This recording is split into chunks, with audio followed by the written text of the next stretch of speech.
Okay. Hello, everybody. Welcome to the Train Hard, Recover Smart podcast. Today, I have Lora Stephenson as my guest. We're going to be talking to her about how her training program and her nutrition goes.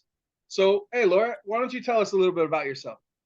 All right. I am 44 years old. Okay, I'm pushing it. I will be 44 in February, but might as well round it up a couple months. I am a mother of two, 16 and 19 years old, and I became addicted to fitness when I was 14. I started working at home, doing abs and running, and basically joined a gym when I was 17. It's been my addiction since. Okay. So why'd you get into fitness so young? I have heart disease that runs in my family. So my grandmother died at 49, my grandfather died at 51, and my aunt died at 41. Wow. And I did not want to be a statistic. Okay. Those are all good reasons, pretty similar to myself. What keeps you going in the fitness, even as we grow old in age here? What keeps you going and doing the workouts that you do? I say I train to look better naked. It's funny because when I was working on my college degree, the first question one of my professors asked, he goes, what's the one goal that all your clients have in common?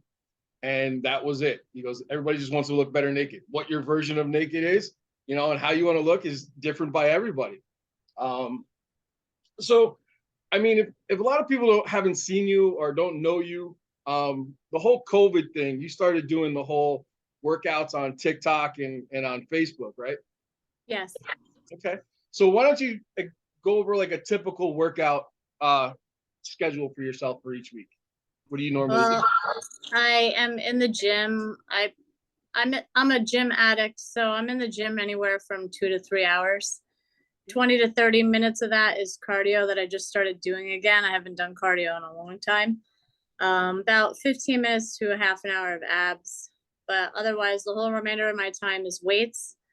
And I split that up weekly. I do the same routine for about 6 weeks, and then I switch it up and change my whole workout regimen, a whole flip-flop. So, I mean, basically, I'm in the gym for 2 to 3 hours a day.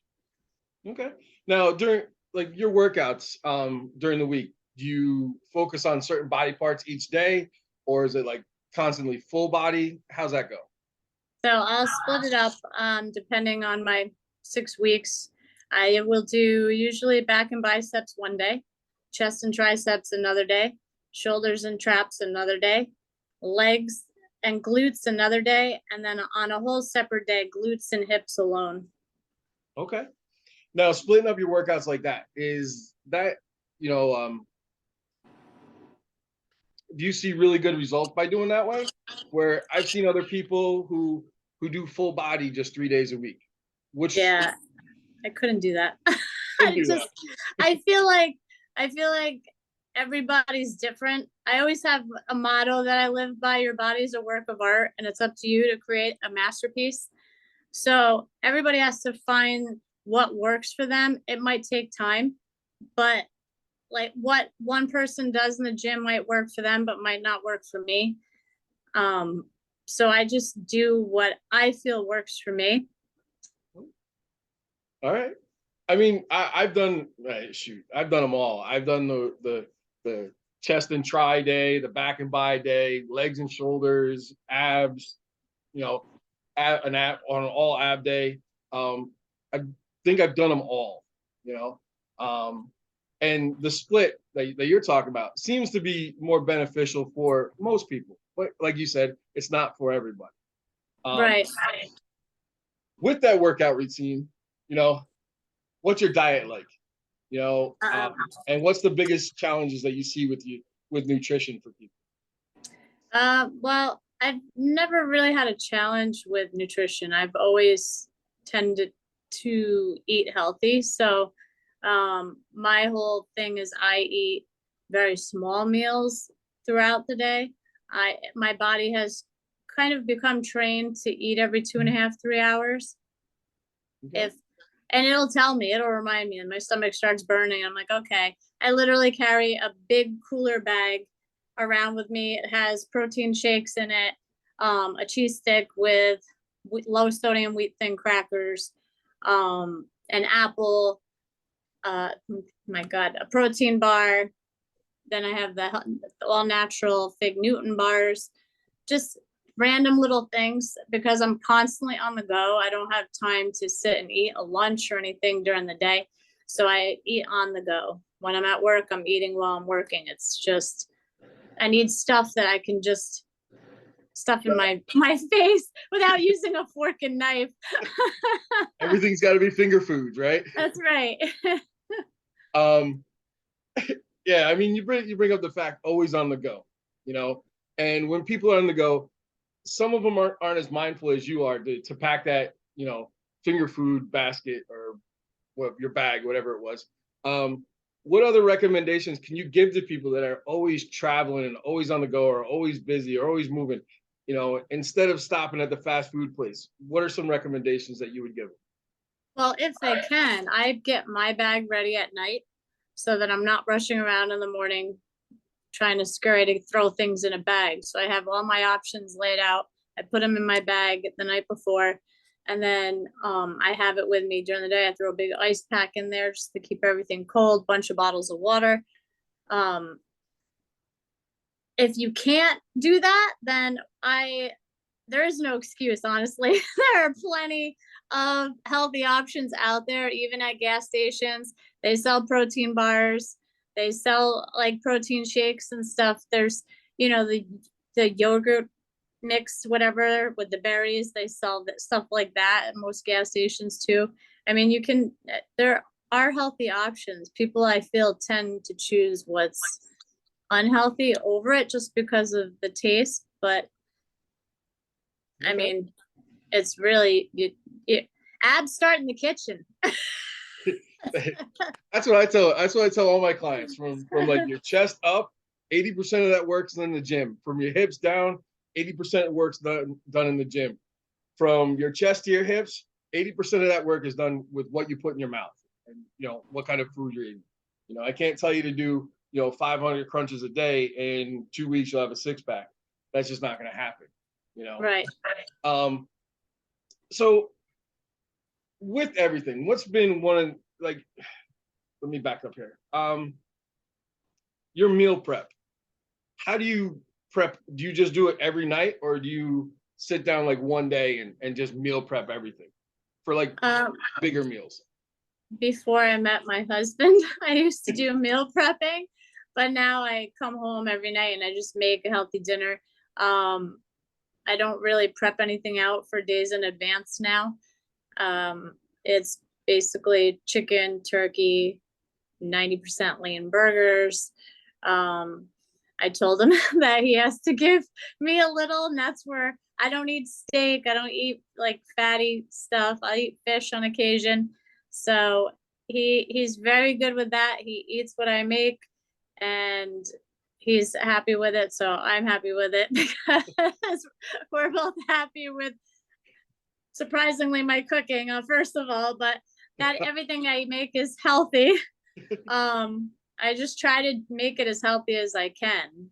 And I don't do very starchy carbs. My carbs are like brown rice, sweet potato, you know, stuff like whole wheat, protein pasta.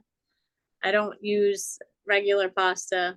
And those were little things that I told him when we started dating, that this is what I use, and he enjoys it. So okay. I changed his lifestyle too a lot just by being with me. Well, that's always a good thing. Yeah.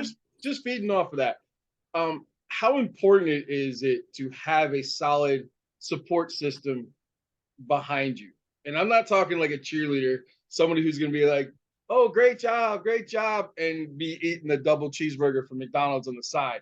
I'm talking about the person that's going to live with it, eat with it, and do that stuff with you. How important do you feel that is? I feel it's very important. I mean, he doesn't push anything on me that I don't. He eats his junk food and he supports how I eat. He knows that the gym is very important to me, and he always wants to make sure that I get my gym time in. So I mean, he has my back on that 100%. He's always great with that. But with the food, it's like I do eat sweets here and there. That's my reward. I train very hard. I don't just, say no to everything. I have my kryptonite is chocolate. So it's like I kind of will. We are addicted to Kittery Trading Post fudge. So Okay. if he makes that stop, I put a stop on how much I eat of it. It's like, okay, I have a little bit now and then save the rest for tomorrow. You just have to tell yourself when to stop, because I could probably eat the whole box of fudge. Yeah, everything in moderation, Right. But he's great with it. That's good. So having that solid support system is one of the key elements to a good, healthy fitness lifestyle or a healthy lifestyle, right? Right.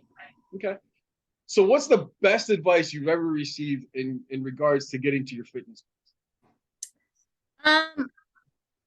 Well, I have to say, when I first joined the gym when I was 17, I looked around the gym and I made friends with the biggest buff guys.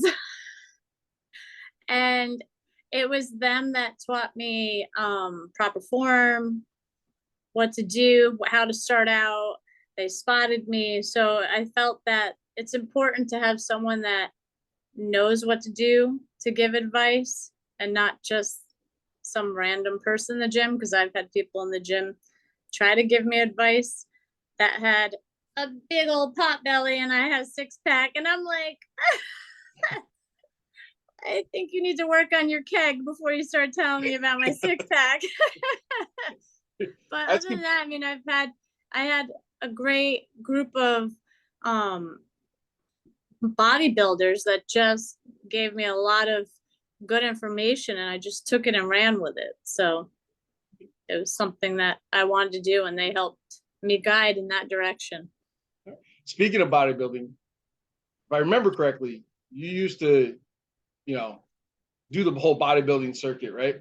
I did. I wanted to compete. Once I joined the gym at 17, there was a couple of ladies in the gym that I was like, wow, I want to look like that. I want to do that. I knew that they competed, and I never did it.